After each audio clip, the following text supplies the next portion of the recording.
Bonjour, aujourd'hui c'est le 27 novembre et nous continuons notre méditation sur la grâce dans Éphésiens.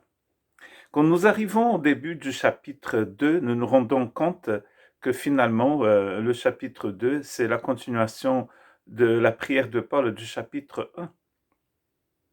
Nous avons constaté qu'il n'y a aucun verbe pendant les 5 premiers versets qui attestent, les 4 premiers versets en tout cas, qui attestent l'action de Dieu. Donc on le cherche, nous étions, vous étiez, mais nous ne voyons pas l'action de Dieu apparaître dans ces versets par un verbe. Nous allons le retrouver dans le verset 5. Il nous a rendus à la vie avec Christ. Dans cette version en français, et je crois que dans la version en portugais aussi.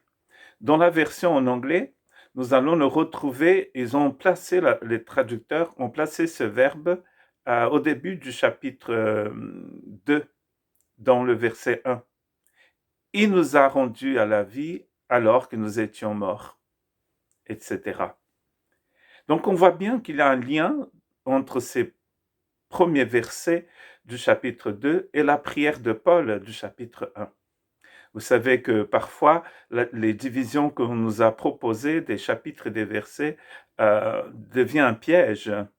Et nous devons toujours regarder le contexte pour être sûr que cette division est bonne, parce que ça peut en fait nous induire pas en perdition, mais en erreur.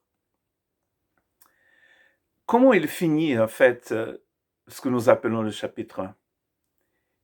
Il finit en parlant de la puissance que Dieu met à notre disposition. Et Dieu a fait la démonstration de cette puissance en ressuscitant Christ d'entre les morts. Et dans ce que nous appelons le chapitre 2, il va faire un lien entre cette mort du Christ,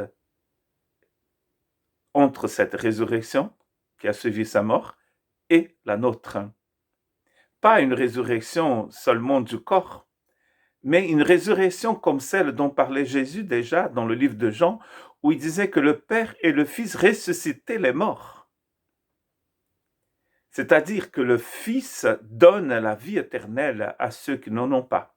Et nous ne sommes pas nés avec la vie éternelle. Selon les Écritures, nous sommes nés dans la mort. Et c'est ce qu'il dit ici au début de ce chapitre 2. Vous étiez morts. Et il écrit ça à des gens qui sont bien vivants, qui peuvent lire cette lettre parce que physiquement, ils sont vivants. Mais ils étaient dans un état de séparation, de mort spirituelle. Donc le même Dieu qui ressuscite Jésus d'entre les morts, c'est celui que par Jésus va nous ressusciter aussi. Le salut, c'est une résurrection. C'est une résurrection d'une vie de séparation avec Dieu à une vie de communion avec lui. C'est la prière de Paul toujours, pour ces chrétiens d'Éphèse, pour tous les juifs aussi et pour toutes les personnes. Nous pouvons faire confiance à celui qui a ressuscité Jésus d'entre les morts et qui nous ressuscite aussi, pour que nous puissions avoir une nouvelle vie.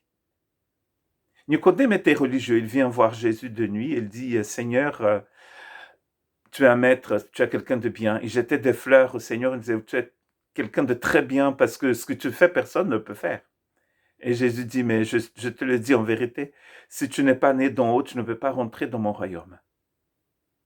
Si tu n'es pas né du Père, si tu n'es pas né de Dieu, tu ne peux pas rentrer dans mon royaume. » La naissance physique ne suffit pas.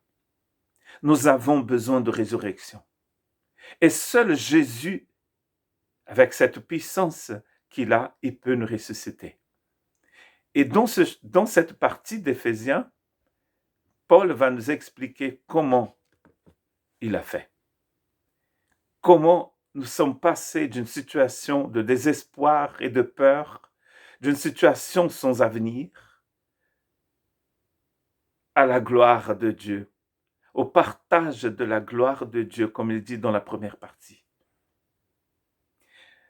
En attendant un héritage encore plus grand, plus précieux, c'est-à-dire le même héritage, mais manifesté dans un monde, dans un royaume, dans une situation où il n'y a plus de place pour la mort physique, pour le mal, pour les pleurs, pour les nuits, pour les ténèbres. C'est ce que nous attend. Donc le Dieu qui ressuscite le Christ d'entre les morts peut te ressusciter, ou il t'a ressuscité déjà.